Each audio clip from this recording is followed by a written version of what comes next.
looking into sophrosyne, or temperance, or self-control, or whatever translation is chosen, we will have occasion to look at it more generally in the course of the next couple of weeks. But I think it's useful to start very concretely by simply jumping into the Charmides, which is a dialogue by Plato where sophrosyne is the main topic throughout.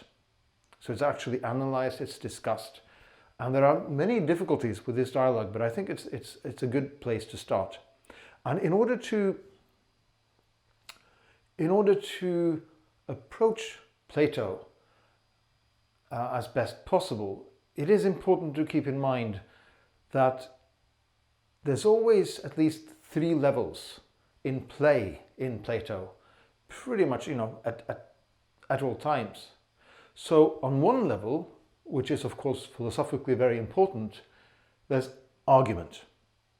There's quite simply premises and conclusions and counter-arguments, etc.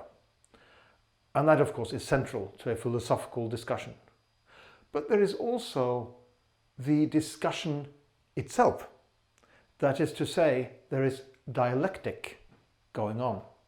Now, dialectic isn't just a chat.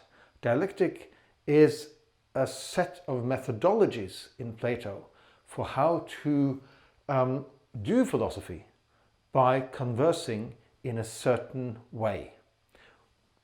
I'm just giving the very broad outline now to begin with, but it's important to keep this in mind that whenever you open up a passage by Plato, there is always this issue of what you see on one level is argument, but at the same time this happens through the format of dialectic, because you have two or more people discussing with each other. So dialectic will mean, for instance, such things as there being often a division of labor. One will ask the questions, the other one will provide the answers.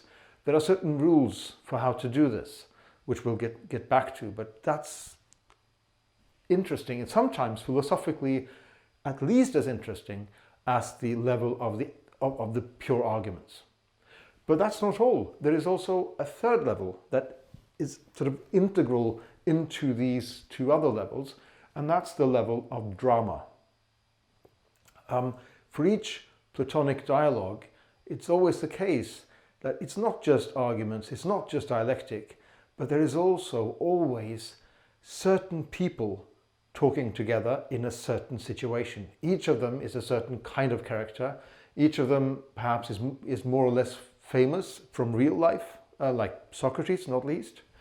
And each of them is perhaps also at a certain point in his life that's relevant to the situation.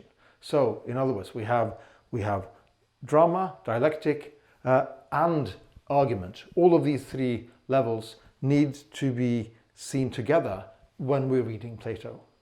So let's just open now and look at the opening of the dialogue Charmides and the dramatic level there. What is the dramatic situation? Well, Socrates is the speaker who's relating what happened. Now, of course, that doesn't mean that this really happened. It probably didn't. There's no reason to think that Plato is trying to be a detective and pick up exactly what happened on some particular day several decades into the past. That's not what's going on here. But it's the kind of thing that might have happened.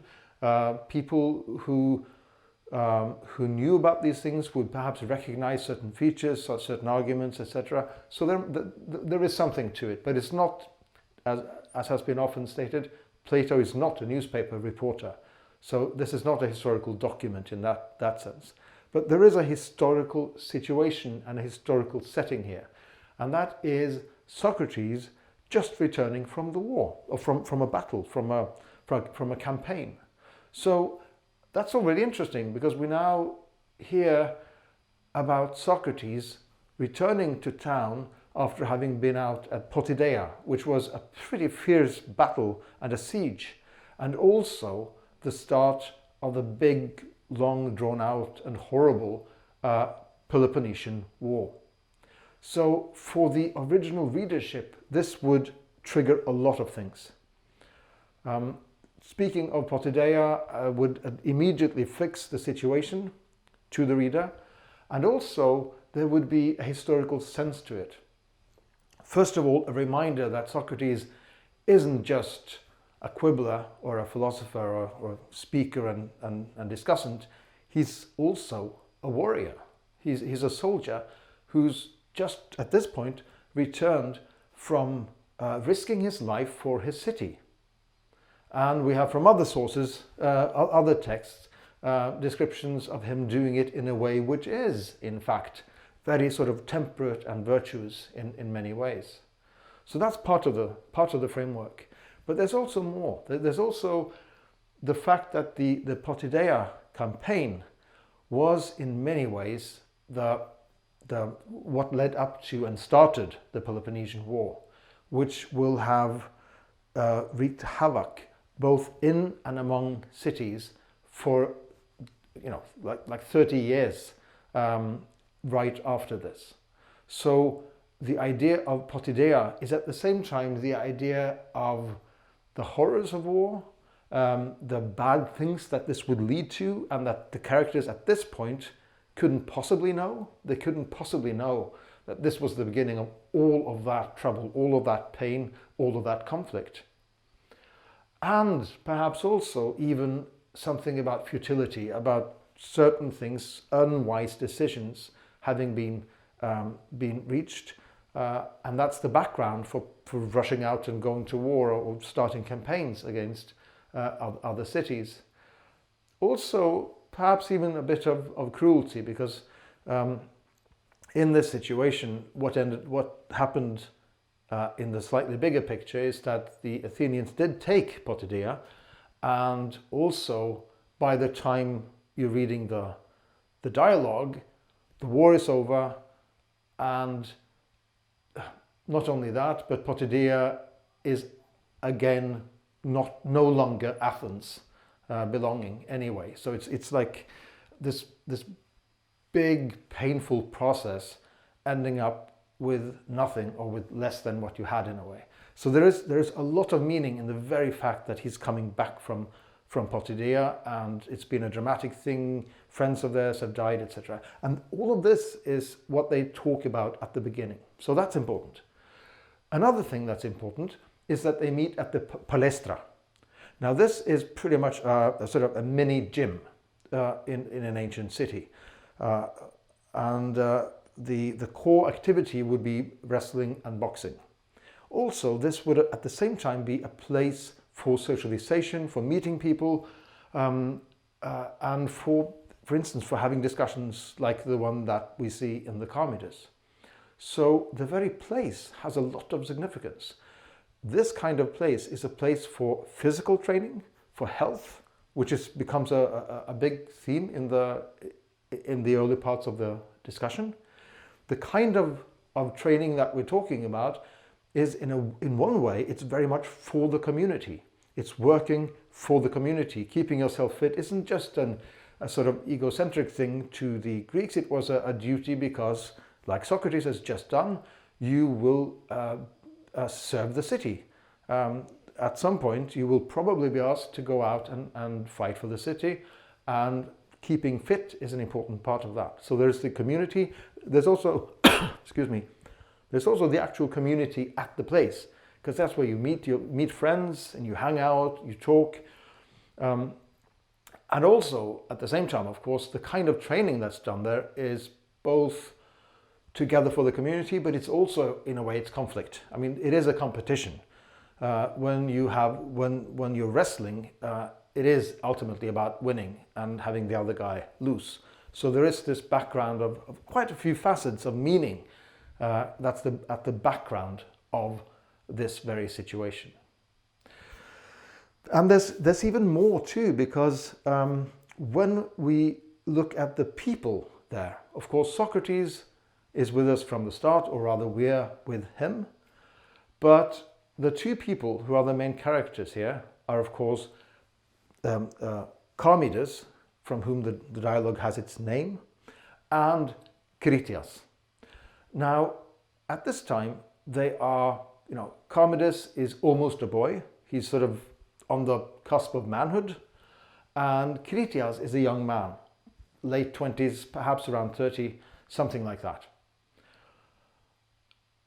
And these are also Plato's family. So Critias is actually Plato's uncle. These people are not sort of a part of the broad masses of citizens. They are kind of an elite. They're old, good families with power and money, and they are, politically speaking, what we might call conservatives. In fact, and this is perhaps the biggest dramatic thing in the framework of the dialogue, Critias will turn out at, more or less 30 years into the future, almost 30 years into the future, he will be one of the 30 tyrants, so-called in later history. The 30 tyrants held Athens around 404 to 403, held Athens in a sort of vice of terror for about 8 months. They would kill off a lot of citizens. They would regularly have a reign of terror with the aid of the Spartans, in fact, the enemies from the war, doing horrible things like having co-citizens implicated in the arrest and murder of several prominent citizens, in order to just steal property, get money, get funds to keep on their own reign, their own reign of terror.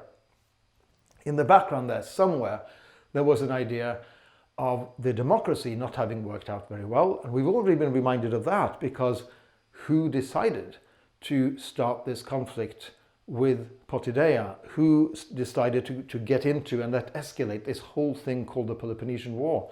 Well, that's the democracy. And these two people are not really glowing Democrats. So they end up among the 30 tyrants, Critias being one of them, and one of the most important, and to many, one of the most ferocious and gruesome ones. And Charmides, more like, not exactly a lackey, but someone working for the 30 tyrants.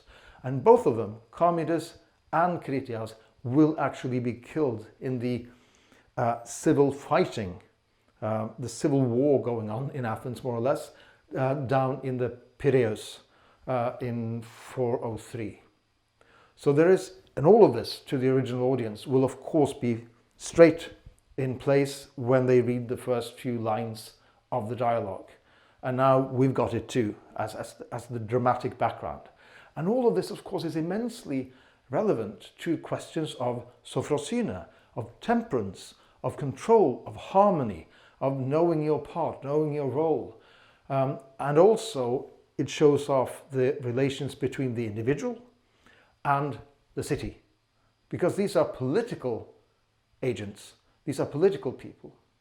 And in fact, historically speaking, most historians working on this will agree that the relationship that Socrates had to people like Critias and Charmides, perhaps not least Critias, and others like them, some of them ending up among the 30 tyrants, that's part of the background why the Athenians in the end executed Socrates in 399. So the explicit charges that were brought against Socrates were not really the main motivation that triggered anger in all or not in all, but in quite a few of the jurors. It's rather this vague idea that Socrates had something to do with these people, perhaps even being some kind of inspiration, some kind of intellectual leader or sort of figure for them, and then they go and do these horrible things. So that implicates Socrates as well. Now this is a very complex historical thing that we're not going to go into, but you can see the drama here. And that leads us to something that we should consider, namely, when Plato is writing this, and having the first readers in mind of the dialogue, how would they feel about these people? What's happened in the main in the literature is that many scholars, many researchers have more or less taken for granted that Critias is to be seen pretty much as a scumbag. And that means that everything he says is evil and or stupid, and the whole dialogue is more or less just a farce making fun of him, something like that. But as you will see from Tuozzo's book, he complicates that picture. He's more on the side of pointing out that Critias wasn't necessarily universally seen as a scumbag at the time, certainly not by everyone. This is a bad rep that Critias got for the most part later on, and that's just been piled on later, so that down through history he's been seen as a sophist and a tyrant and just a simple evil person. But if we open up to the possibility that that picture is too simple, then we can follow Tuozzo and some other interpreters in asking whether, in reading the text by Plato, whether perhaps we should take this a bit more seriously than that. Whether perhaps there is acknowledgement of problems and of future darkness and issues, and questions about personality and character traits, certainly. But that's not to say that what happens in the dialogue isn't worth taking very seriously. On one hand, that's an argument for taking seriously what Critias says. But what we can take perhaps even more seriously, partly irrespective of this, is trying to ferret out what Socrates is trying to make others see or think. Now, here we enter into the question of methodology again, of what does dialectic mean here. In this dialogue, the Charmides, and quite a few other dialogues, we have something called the elenchus. Now, elenchus means a testing. And that's the kind of dialectic that we have in this and some other dialogues. The elenchus seems to be primarily about someone having a thesis or thinking that he knows or understands something. Socrates typically then coming in and testing him, submitting him or the thesis, there's an ambiguity there, to elenchus means testing. And in the end, what's usually found is that the person is not capable of defending his views. What you end up in then is called aporia. Aporia is a place or a state where you don't really see a solution. So quite literally, it just means that you have no way out. It's like you reach an impasse, a point where no solution seems to be possible to you. You're already contradicting yourself, and no matter what you do at this point, it's going to be something that you can't believe is right, or you won't be able or willing to say it in front of others. So aporia is a kind of a crisis in a way. Now again, here we have some various interpretation of what this means, because as you will notice, this happens quite a lot in this dialogue. The people get confused, they start over, they try out things, and in the end, it's quite of uncertain whether they've gotten anything out of it and what. At least that's something you could say at the outset. But I think it's important to keep in mind here, as also Tuozzo makes a point out, that this kind of aporia isn't necessarily simply saying, we've got zero. We just, there's nothing here. We just have to give up, break camp and just, give up on this whole thing. That's not necessarily it. In fact, it's probably not it. If you reach an aporia, that's already a lot better than not having thought the thing through at all. So you can think of an aporia in a purely negative sense as just showing that there's nothing here. We're really not figuring this out. Or you could think that it's actually a very important step, perhaps even several steps, towards insight, towards knowledge. Now this raises bigger questions and much more concrete questions about what happens at various stages in this dialogue. Because what you will see is that they discuss, they disagree, people get confused, people like Critias seem to perhaps not want to admit that they are confused. Those kinds of issues crop up all the time in this dialogue. But then the idea is trying to think about this in a more positive manner. Positive not as in being happy simply or jolly, but as there being some kind of a result and not just a pure negative, that there's nothing at all. Then the idea might be that part of what's happening is that you are preparing the ground. You are perhaps not only seeing that this is not a viable route, but you're also seeing that you've touched on some things that are worth exploring further.